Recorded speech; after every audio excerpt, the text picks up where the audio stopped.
Martti Rautanen, Ingria, the 19th of October 1926, Olukonda, Namibia, was the pioneer of the Finnish mission in Ovamboland, Namibia. Childhood and education. Rautanen was born in a poor Finnish family in Ingria near St. Petersburg, Russia. Rautanen's family lived in the village of Tikanpersa in the parish of Novosolka. The family originated from Jorven in the province of Savo in eastern Finland, but he had moved to Ingria. Martti Rautanen considered himself a Russian as he was born and living in Russia. Encouraged by the pastor of his church and his mother, Martti Rautanen left Ingria in 1863 for Helsinki to study at the preparatory school for missionaries organized by the Finnish Missionary Society. Missionary Activities. Rautanen departed from Finland with 4 colleagues on 24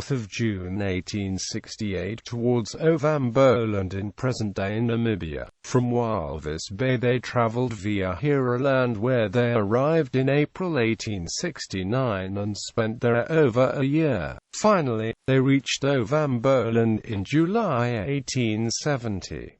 The Finnish missionaries managed to start work primarily in the southeastern territory of the Ondonga tribe. Rautanen worked in Ovamboland over 50 years, acting as the director of a missionary station established in Olukonda in 1880, translating the Bible, and very patiently educating the local populations.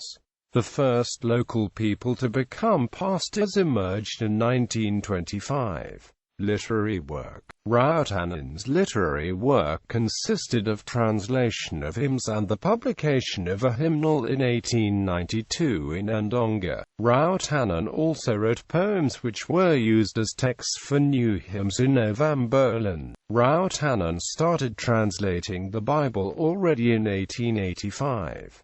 The New Testament was published in 1903, but it took until 1920 before the whole Old Testament was translated, and it was not printed until 1954. Rautanen's Testament for the Ovamboland people was a selection of texts published posthumously with the title Travel Rod in 1934. Scientific contributions. Rautanen was also active in the study of ethnography.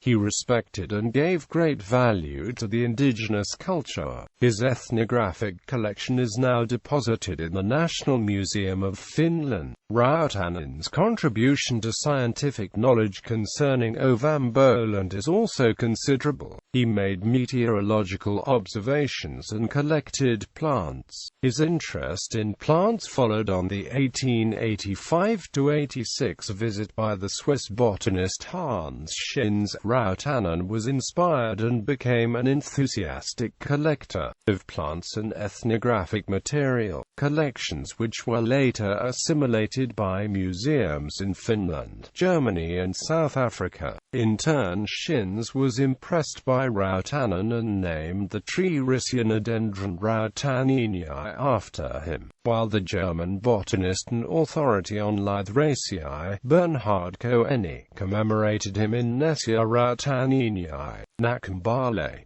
Shortly prior to his death, Rautanen received an honorary doctorate in theology at the University of Helsinki. The local people in Ovamboland called him Nakambale, the one who wears the hat. He loved to wear a skull cap which for the locals resembled a small basket, Okambale. His nickname was written on his tombstone. Rautanen is a respected person in present-day Namibia as well. Rautanen married Frida Kleinschmidt in 1872. She was daughter to a German missionary, Franz Heinrich Kleinschmidt. The couple had 9 children, many of whom deceased due to malaria at an early age.